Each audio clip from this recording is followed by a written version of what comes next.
Hey everyone, what's up? Welcome back to my channel. So today I'm going to be talking about different products that are used for nail extensions or overlays on nails, natural nails. I get this question a lot from clients or up-and-coming nail artists, what the difference between Gel X or hard gel or acrylic or poly gel is. And honestly, when I first started in the industry, I had no idea either. So I don't see a lot of people explaining the differences usually. Usually there's like certain nail artists that are only offering acrylic or polygel or Gel X, all of that. But I'm gonna break down each and every different form of product for you so that you're able to have a better understanding of them, and then maybe you can narrow down what services you would like to provide for your clients. So I offer acrylic and hard gel. I started off with acrylic when I first started doing nails because it was the easiest, straight to the point for me. Like, you mix the monomer and the powder and just put it on the nail. Hard gel was introduced to me probably like 3 years into my career, and I just recently, maybe over a year ago, started offering it as a service once I started getting an understanding of the product and getting used to working with it. I also offered Gel X when I first started doing nails as well. So I'm just gonna go ahead and explain what the differences are.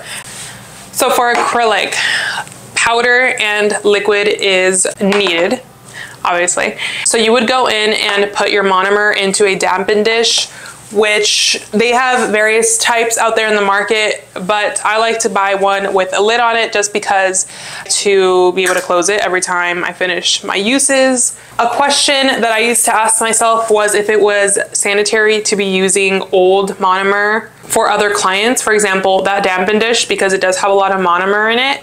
When I first started doing nails, I would throw away the monomer every time. I only throw it away or replace it when the monomer is getting a little foggy, like when it's not even purple anymore, it's just looking more like off-white, like dirty almost. And when there's barely any there in left, or it gets like goopy and thick, I'll throw it out or wipe it. So you have to get a napkin, soak it all up, and then throw it away. It's not recommended to throw it in the sink. But ever since I got that dampen dish, it does hold a lot of liquid in there. So I will use it maybe with 2 clients or three's pushing it. So usually I would do 2 clients and then switch it out. It is sanitary. It's not unsanitary because the chemicals in the monomer have a way of disinfecting themselves. Like it's not possible to infect the monomer, if that makes sense. So that's if you were wondering. But anyways, you would put in the monomer into a dampen dish, get your brush, and then you would go ahead and dip it into the acrylic. And that's a whole nother video in itself, is acrylic application. I am planning on making a video on that, but we're starting off with the basics with the products that you'll be needing and everything. And then you'll just put it on the nail and then file away and everything. But these are the two products that you would be needing for acrylic application. And obviously there's different brands out there. I love Valentino's powders. Young Nails monomer is what I use. You could do Valentino acrylic and Valentino monomer, or Young Nails monomer with Young Nails powder.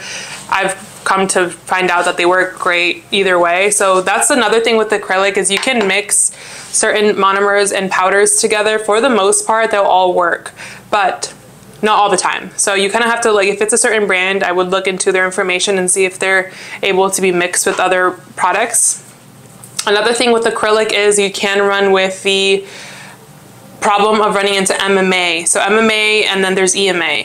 MMA is basically acrylic that, so in the dentist industry, and I only know this because I have dentist clients that are like familiar, you know, dental assistants.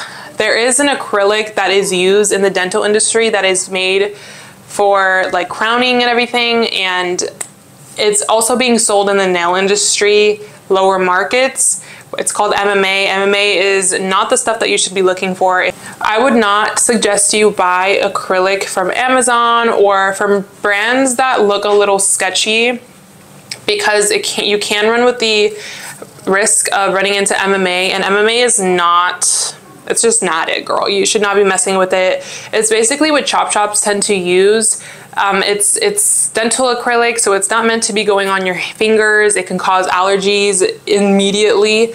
There's been cases where people lose their finger or their nail because it's just not stuff that should be putting on your nails. Also, MMA is extremely strong. So I feel like that's a huge misconception, is obviously MMA can tend to last longer than what EMA powder would be, but nails aren't meant to be on your fingers forever. They should be able to be removed easily, honestly, because I don't know about you, but I prefer to have a nail that pops off completely than for your entire nail to be detached and your whole nail be ripped out with the nail.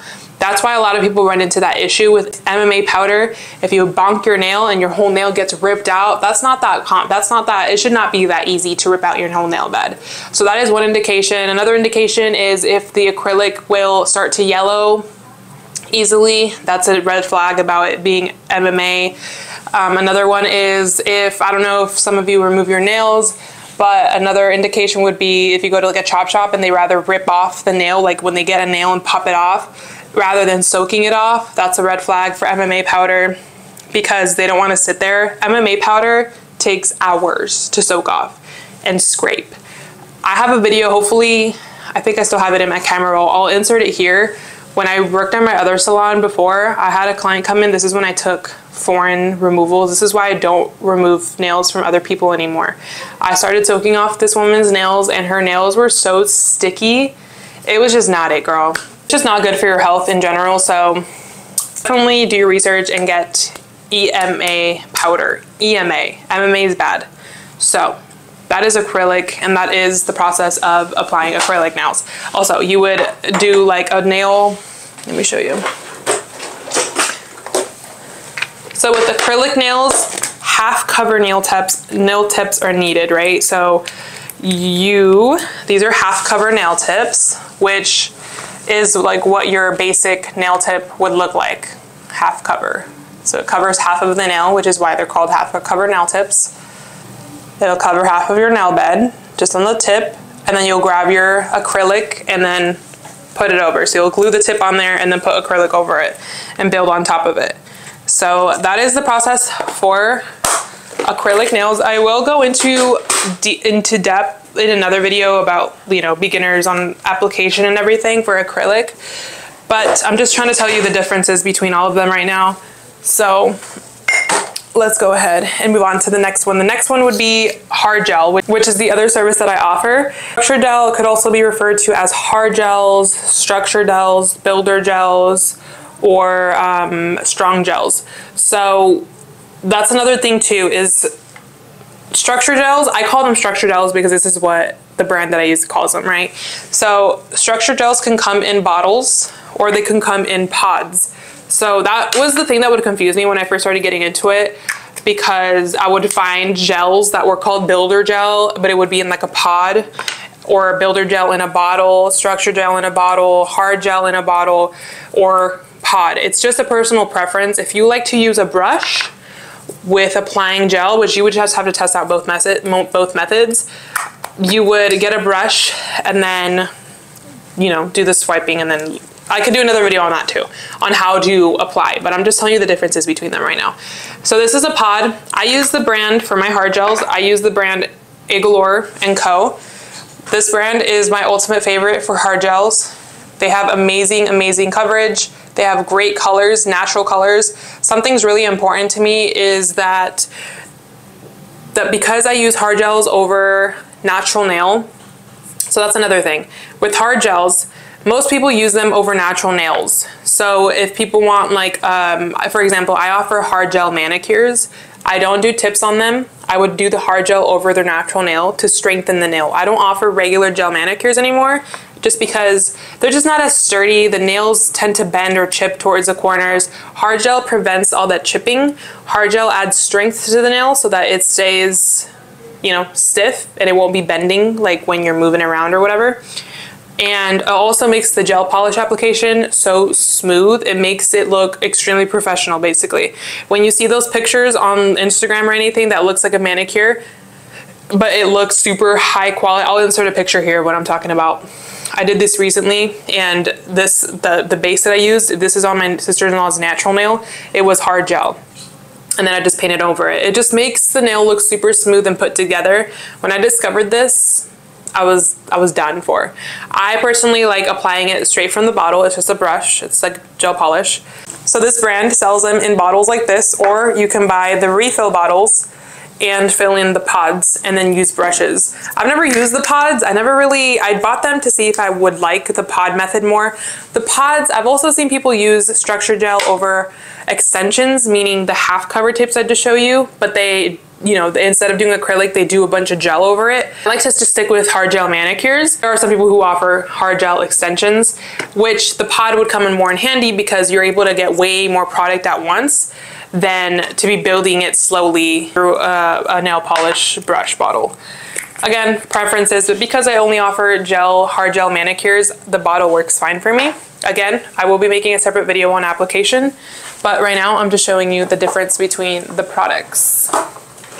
Right now I'm just showing you the difference between the products. So that is what hard gel is. Again, they are called different stuff, but they all do the same.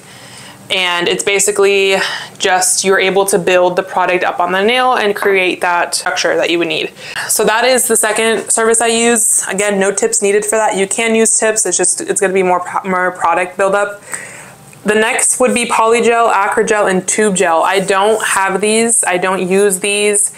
I can insert clips here of polygel. It's basically the I don't know if you've ever seen these type of videos, but they'll have a tip and they'll grab a tube of gel. It almost looks like, they almost look like this. This is just my rhinestone glue, but they almost look like this and it's just gel inside of it. But I just have never gotten into it because I don't know. I don't see the need for it. I'm sure there's differences, but it almost just seems to me the same as if you were to get forms of acrylic. Oh, that's another thing I forgot to mention. Forms with acrylic and then just build on top of it. Polygel might be a little easier because I think it just have more control in it. But again, I've just never really felt the need to dip into it. It might be an easier form of nail extension work. So if you're interested in that, I'd definitely go look up some tutorials because I'm not that educated on it. I just know the process of it.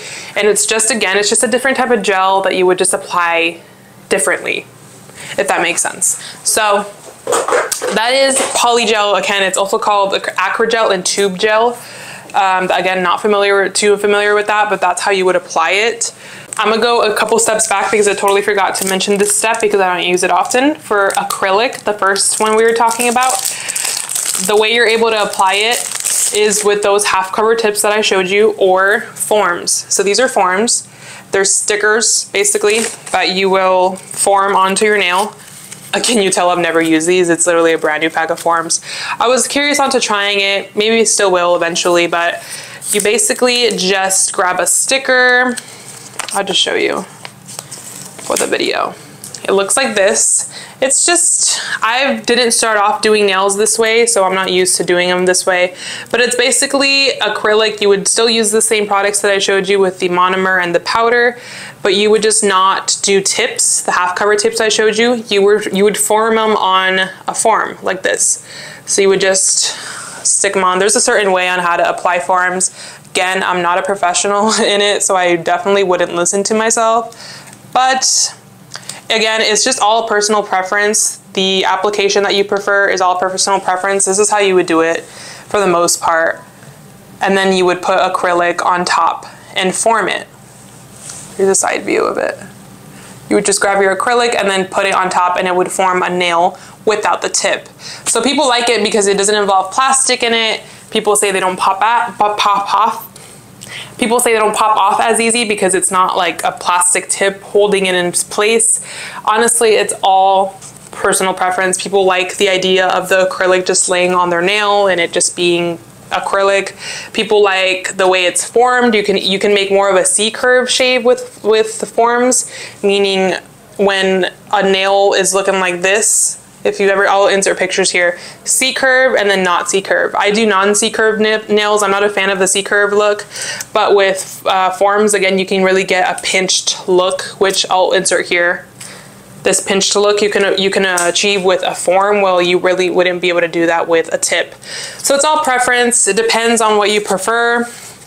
Again, I just use my tips because that's how I learned, and I don't really care for C-curve tips or C-curve nails anyway. And plus, they even make C-curve tips nowadays. The half cover tips that I showed you, they even make some that look curved so that it gives you that C-curve look. So again, personal preference. Maybe one day I'll try and sculpt in a video because I never do it, but personal preference. There isn't one better than the other. Some people will say, oh, sculpting's better, tips are better, whatever. I learned with tips, I'm faster at tips, so that's what I do. Anyways, skipping past the polygel now, the last thing I'm going to talk about with you guys is Gel X. Gel X nails, I used to offer these when I first started doing nails, but I stopped offering them because at the moment, I feel like it was a newer thing. Gel X nails are basically full cover nails. So remember those half covered nails I showed you? These are full cover. If you can guess what that means, it covers your entire nail instead of half of it. So, I think this one, it's kind of hard to see because they're clear, but it covers your entire nail just like that. So, Gel X is basically a full cover nail adhered with some type of base gel. So this is another thing that could be confusing because everything is just gels, right? So when a lot of people don't know what I'm talking about, especially clients, because when they go to the shops, they get told, oh, do you want gel or do you want regular polish? Gel polish is also called gel, right? So people will think like, oh, well, gel polish, and it's like there's a difference between structure gel and regular gel polish.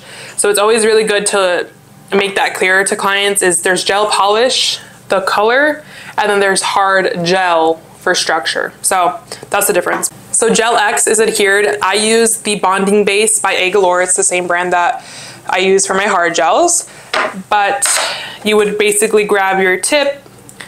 Application, again, I'm not doing in this video. I'll make a separate video on how to do application for acrylic, Gel X, and structure gel. I don't think I'll ever dip my toes into polygel just because it's just, that would just be too many services too. So I just don't even want to include that, but there's a lot of tutorials out there that will show you.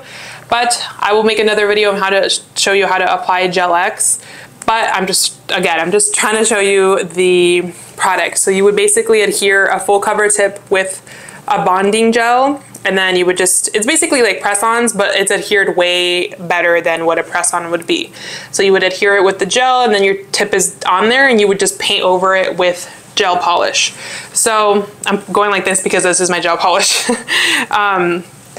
So that is basically it for Gel X. A lot of beginners will like to start off with Gel X because it is, I think it might be, it's not easy by any means, but it is a simpler route than having to get down acrylic consistency, because that's a whole nother thing, is getting the right consistency for acrylic and making your job easier.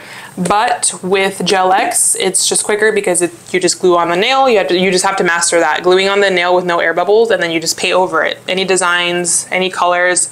And Gel X is a form that a lot of people that like really thin nails, like the natural nail look, but they have weak nails or brittle nails, they don't want to use their natural nail, they'll use Gel X to extend them a little bit, but it's still super flat because it's just a tip on your nail. I have a client that really prefers really thin nails, and you can achieve thin nails with acrylic. It's just a lot harder, and it's just more time consuming, and you can never get like paper thin because there's always going to be that tip that you kind of have to camouflage into the nail. So Gel X is a really good form for people with that like the really natural, slim, thin look on their nails. So I wanted to start introducing Gel X again because I'm probably gonna start doing Gel X on myself more. I love my acrylic nails, don't get me wrong, but I am too indecisive. I like to change my designs every week, and soaking them off constantly is really annoying. And of course you could do peel off bases, but then they don't last like a week. I'm still trying to find a good peel off base that will last a week that I can still end up peeling my whole nail off after a week, but right now I haven't. I have a peel off base gel that works for like a day and then it pops off eventually. But I want something that can last a little longer. As I was saying earlier, I had offered to do Gel X when I first started doing nails, but when it first came out, a lot of people didn't know how to go about Gel X fills, because when the Gel X tip moves out, what are you going to fill in the gap with, right? So a lot of people would just remove them and do another whole Gel-X set. And that's why I stopped doing them, because I was like, I'm not trying to soak off a set off every client. First of all, that's not good for your nails. Soaking off a set every 2 to 3 weeks is not good. It ends up thinning out your nail. It is a healthier version than ripping them off, but it's going to thin out your nail eventually after all the scraping, doing it that consistently. And then second, it's time consuming. I was too lazy, honestly, to be removing it every single time. So I just took off Gel-X overall because I didn't know how else to do it without having the gap, right? So then people started experimenting and they started using structure gel to fill in that gap. And again, I wasn't familiar with structure gel yet. I didn't know how to work with it and it was just intimidating. So I just removed Gel-X overall. So now I figured out I could do some fills with Gel-X. When the nail grows out, I'll just put some of my structure gel in there and fill it in and then call it a day. So now I have an easier route on filling them. That's why I'm going to be introducing them again, but most of my clients do structure gel manicures or acrylic, so I don't think it's going to be that many people for Gel-X. So it's more for me. It's just going to be easier for me to do, you know, quick sets here and then. So that is the different types of forms on gel, acrylics, all of that. I hope you guys learned from this video. I'm gonna make a whole separate video on removals because that is just a whole other ball game, is removing them. They have different forms of removal. So stay tuned for that video. Again, I'm gonna also make another video for application forms, how do you do Gel-X, how you apply hard gel, and how you apply acrylic, and how you remove all of them. This video helped you guys out with knowing the differences now between all of them. Hopefully it'll give you a better understanding of it, and maybe if you're trying to decide on what types of services you want to offer, this might have limited your amounts, or maybe you want to offer all of them. At the same time, they're all kind of pretty similar. It's just different application processes for all of them. So it's just preference, like everything. So I hope you guys enjoyed the video. If you guys have any other video ideas, let me know. But other than that, till next time.